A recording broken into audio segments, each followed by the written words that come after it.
Welcome to the latest episode of Calling All Stations with me, Christian Wolmar. And with me is, as usual, Mark Walker of Cogitamus. So, Mark, what's on the agenda today?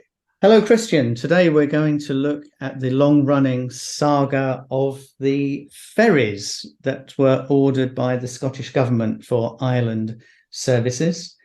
We're also going to reflect on further developments in the story of driverless vehicles, and in particular the announcement from the Ford company via the media of a driverless driverless car being introduced on Britain's motorway network. We're also going to look at the history and current renaissance of sleeper trains in Europe and the wider world. And then finally, we will reflect on progress with airport security and the speeding up of boarding through the faster analysis of liquids being carried by passengers.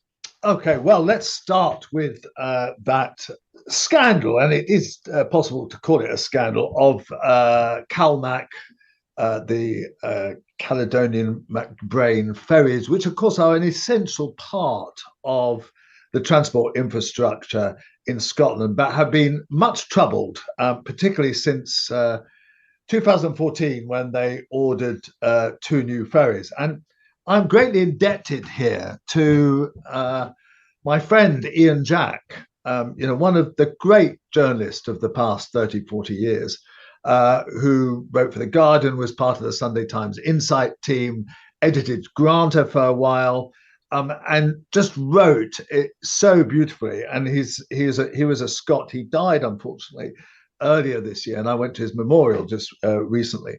And he was a great, passionate fan of the railways, passionate fan of India as well, two of my own loves. And we spent many a merry time kind of discussing these issues. He's one of those journalists who kind of really got to the bottom of things and did so. He had a wonderful interviewing style that is a lesson to any journalist listening to this, which is just he let people talk. It wasn't that kind of aggressive Jeremy Paxman style. He just let people kind of talk and then kind of reported what they said. A great example. And his last great work was would you believe, 17,000 word article about the CalMac ferry scandal. I think I did use the word saga, Christian. So that's kind of saga is absolutely the right word for it, because it has gone on and refreshing my mind on it since his article in September today, and it's still no sign of closure. Let's just give us a quick summary. The CalMac ferries, which is a blend of two originally private organisations, but now run by the Scottish Government, provides a service with about 25 different ferries for the various islands and locks in Scotland. Really, as I said, an essential part of the infrastructure. And they're very much controlled by the SNP government, which decided in 2014, rather controversially, to give a contract for two new ferries to the one remaining Scottish shipbuilding firm on the Clyde in Port Glasgow. There was certainly some questioning at the time. There were several other bidders, and there was some questioning about whether the only reason this contract was given to this firm was because it was in Scotland. And things just went from bad to worse. It was supposed to be a contract of about £90 million for the first these two ferries, which are big ships. These are not, would take kind of dozens of cars and 1,000 passengers and so on. So they're not kind of small kind of little ferry hopping ships. They're kind of major vessels. I mean, essentially, the root of the story is that the shipbuilding firm, which had fallen almost into disuse, I mean, it was just at the point of being bankrupt, really, just could not cope with the order for these two ships. And everything that, you could believe went wrong. There were poorly designed, that one of them was launched far too early. And once you launch something, as somebody says in the article, it costs at least twice or four times as much to do any other work. The firm building it was then sort of partly renationalized and has stumbled from increasing cost to increasing cost. Does this remind you of something? Now, didn't we discuss HS2 in the last one, Mark? I couldn't possibly comment, Christian.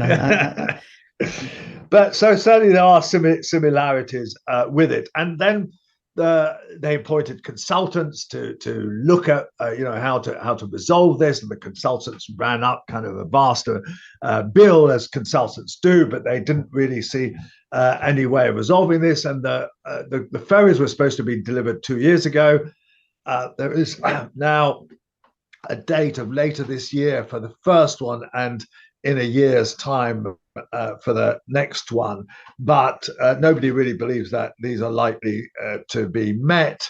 I mean, they did things like when they kind of launched this about 4 years ago. They pushed it into the Clyde. Basically, they painted black blobs on the side so that they pretended that they'd actually built the windows of this thing, but they hadn't actually built the windows. They were just made to look as if that it was a nearly finished ferry. So it's kind of shrouded in scandal and difficulty. I have to be slightly circumspect because of legal difficulties over this. But I suppose there's some lessons for this, which is, don't give a contract just because it happens to be the one you want it to have. Keep an eye on these contracts. I mean, again, lessons that the HS2 should, keep an eye on it, keep a tight rein on costs. Make sure that the company that you're letting the contract to is actually capable of carrying out the work, and so on. And this is part of a wider problem of with CalMac, which is that they were forced really by the Scottish government to reduce fares across the board by about 40 or 50%. There was a bidding war between the Labour Party and the SNP about how much they should reduce the fares. So they run up huge losses every year, about 70-80 million pounds. And there's a question there. Of course, they provide a vital service for many of the islands and parts of particularly the Highlands. But to what extent do you subsidize it, and how do you subsidize it? For example, out of about 7,000 or 8,000 ferries that were run in December 2021, something like 800 of them had absolutely no passengers on them at all. So, why do you run a ferry with absolutely nobody on it? So I think it's all the problem of, overt government influence, political influence, when you actually, although of course I'm a believer in state ownership, but not in kind of day-to-day state control. And so I mean, there's a lot of parallels with the railways actually. So they got forced to cut the fares, and so lots of travelers use them in the summer, particularly in camper vans. Isn't there a problem with camper vans in Scotland somewhere? I believe there have been some headlines about camper vans in the last few days. Why they don't like camper vans using these ferries is that because they cut the cost to the cars as well as the passengers. People now just hop on these ferries very cheaply and go off to these islands in their camper vans. And the trouble with camper vans for the local tourist industry is that you sleep in them. You probably bought all your food in Tesco's or Sainsbury's before you left home, and you actually spend no money locally at all. So, and they take up a lot of space on these ferries that other people who, particularly in July and August, other people who might be ready to spend a lot of money locally are squeezed out of them. So it all goes to show there's a real lot of issues that if a government is going to take on a ferry company, they should make sure they have commercial expertise. They should make sure that they know what the social costs and benefits are, so that they ensure that they deliver those at the best possible cost and they don't interfere in the day-to-day running of things. Are we looking at any kind of way out of this, Christian? Is there a solution? Well, horizon. There is one, which is go and get your ferries built in Turkey, which is what the latest two they've commissioned last year. They just commissioned a company in Turkey, which has a large shipbuilding industry, to build these two ferries. And they look as if they might even beat the original two ferries to be completed. They're for a different market. They're for the Orkneys, I think, but nevertheless, and the Hebrides. But nevertheless, I think the lesson learned is, that you really do put things out for tender properly and choose the best bidder. So, but in terms of the existing ferries, no, there's no way out. The costs are now gone up from 90 million to about 350 as the latest estimate. So nearly 4 times what the original cost was going to be. And, as the nature of these things, that might be even an underestimate.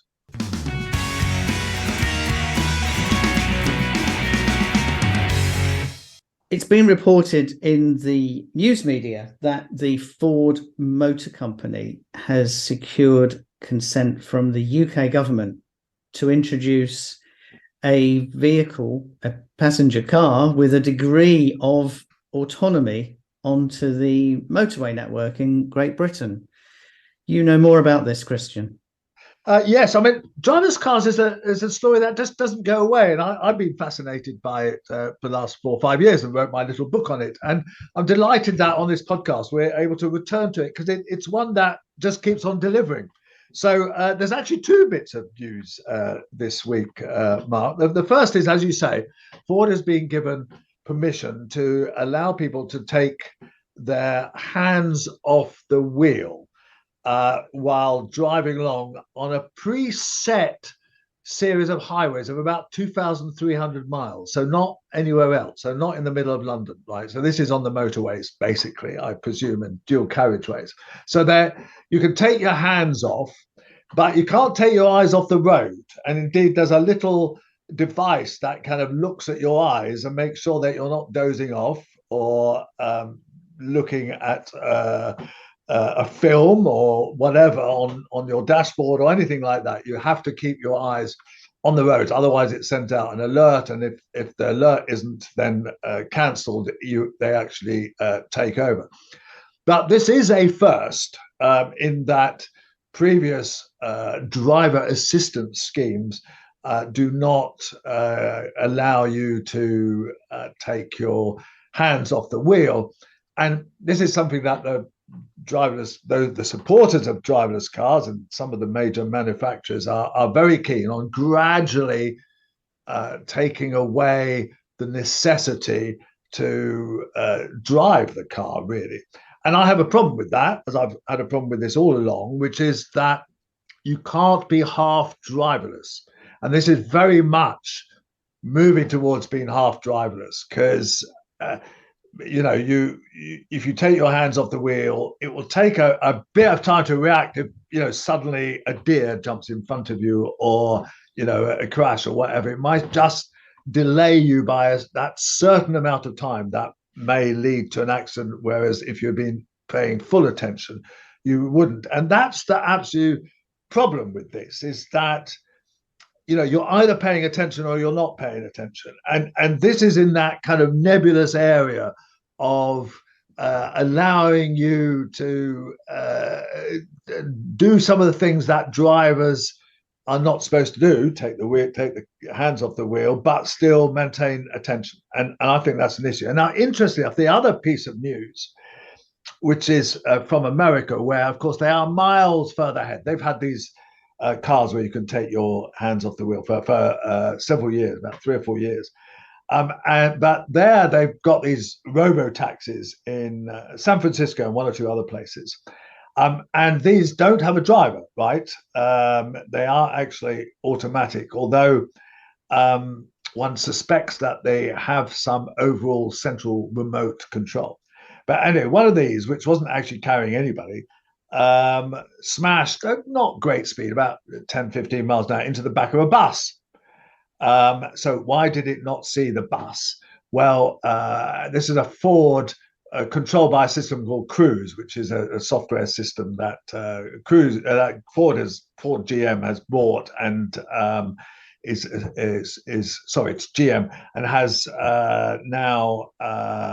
is now deploying on various cars. Okay, so why did it miss the bus? It's because the bus was an articulated bus and it got confused by the front of the bus and the back of the bus, apparently, and did not quite understand that because the front of the bus was moving away, the back of the bus was still kind of swerving round. And anyway, it hit it.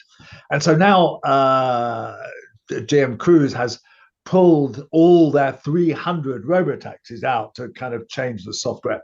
And I mean, this is interesting, Mark, because this sort of thing just happens all the time, that you get some sort of incident and you have to recall all the cars, or you have to change the software and so on. And while this is a technology in evolution, and you think that's inevitably going to happen, you just see no end to it. So these vehicles have been in development for some 15 years, and really all we've got at the moment is a few robo taxis in San Francisco and Phoenix and one or two other places, and kind of driver assistance schemes like the one with Ford. But there seemed to be no end in sight of this, of kind of actually the real genuine article of a truly driverless car. So I watched this one with interest, and I just thought it was an interesting juxtaposition of the fact that this Ford in England or Britain is allowed to be driven without people holding the wheels,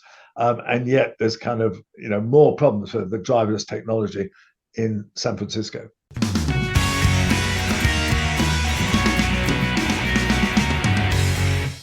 There's a definite Scottish theme in this week's podcast, because we're now going to talk about sleeper trains. And only very recently, the Scottish government has announced that it's taking the Caledonian Sleeper franchise, for which it has ultimate responsibility, into the public sector for operations. But you're somebody that studied sleeper trains more generally, Christian.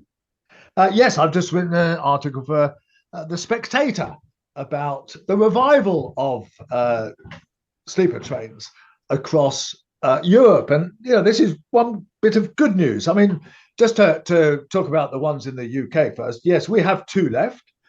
Two services left, which have been saved for quite a long time, actually. I remember being involved in a campaign to save the Cornish one about 15 years ago with a guy called Andy Roden, who writes for various railway magazines. And save it we did, because at the time there was threats under the privatization regime that they would cut it. And of course, the other one, as you say, is the Scottish one. And let's hope that it's run better than Calmac ferries in future, and it has new rolling stock, which did suggest a vote of confidence in it. And in fact, it is a pretty essential part of the infrastructure for both Scotland and Cornwall. But across Europe, I used to travel often down to the ski resorts in a sleeper train from Paris. So you take the Eurostar, hop across from Gare du Nord to Gare de Lyon, and get in a ramshackled sleeper train, 6 people to a carriage, pretty basic stuff.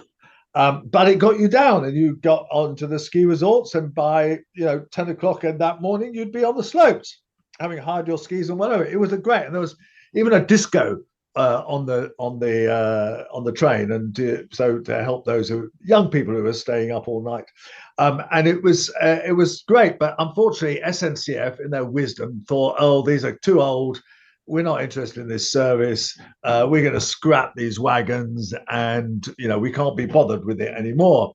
And they scrapped some of the other services. I think there was a service down to Barcelona and as well, and that went. And there had been, when I was a child, I used to travel on one from Paris to it went to Ventimiglia, but it went to the Côte d'Azur, and we used to travel on that overnight, and I used to lie in bed reading my French comic, and it was very exciting, and wake up with the kind of, as I wrote in the article, the red mountains of the Esterel on the Côte d'Azur, and it was a wonderful experience. Anyway, that went a long time ago. The Train Bleu, as it was called.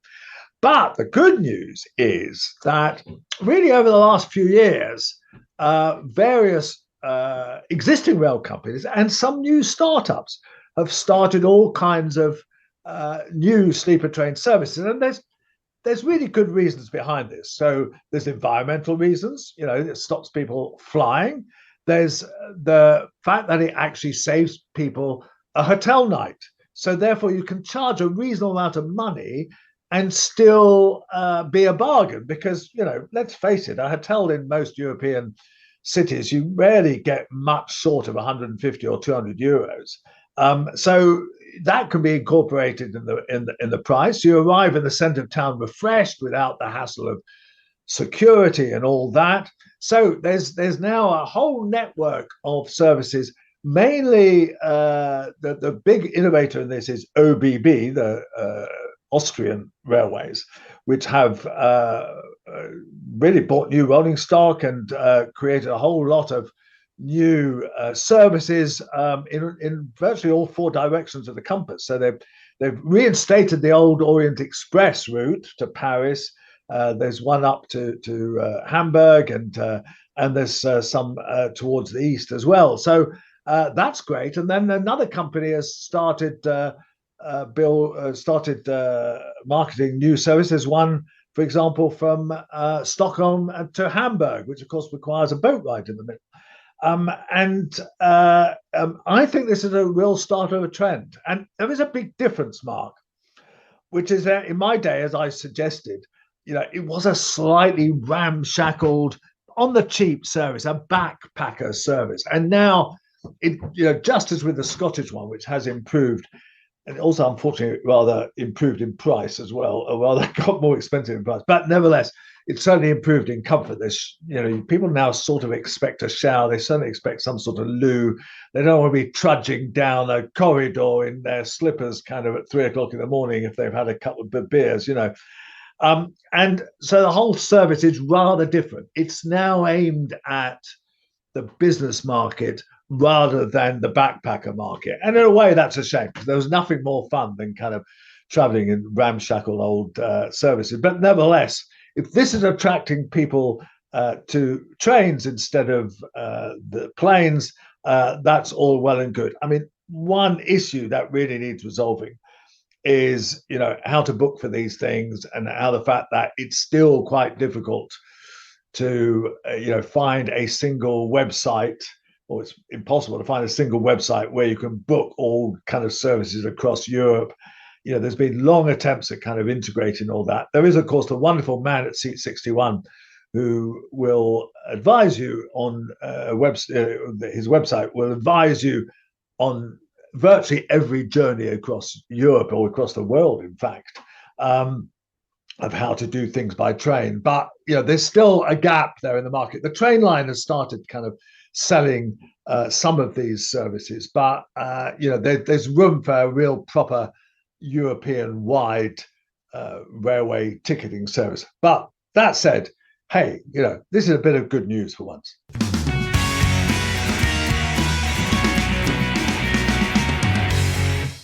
Here's Christian's thought from the departure lounge. Having just been abroad, here's a good one. Again, a piece of good news, which is that one airport in Britain, London City Airport, has dispensed with the need to have liquid that is only 100 milliliters, to put it in a transparent little bag, not to have too many of these things and all that. A real hassle, and to have to throw your water away and any drinks you bring for it, all this kind of hassle. Brought in, Mark, as far back as 2006 by no less than Douglas Alexander as Transport Secretary, in the face of a threat that was, if you remember, the guy with the shoe bomber. He put a couple of different liquids in his shoes. He was a guy from Brixton, I think, and had was going to mix these two liquids up, and that was going to cause an explosion on board a transatlantic plane, but he got caught out. And then these rules were very hastily introduced.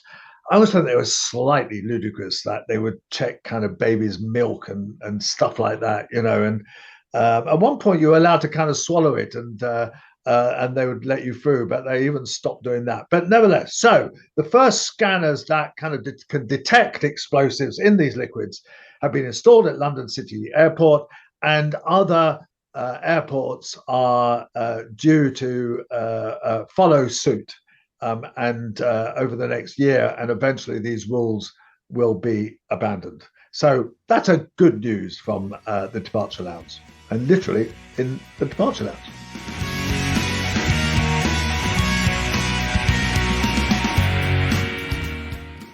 Calling All Stations with Christian Wolmar is a Cogitamus Limited production. If you've enjoyed this podcast, please give us a 5-star rating from wherever you obtain your podcasts.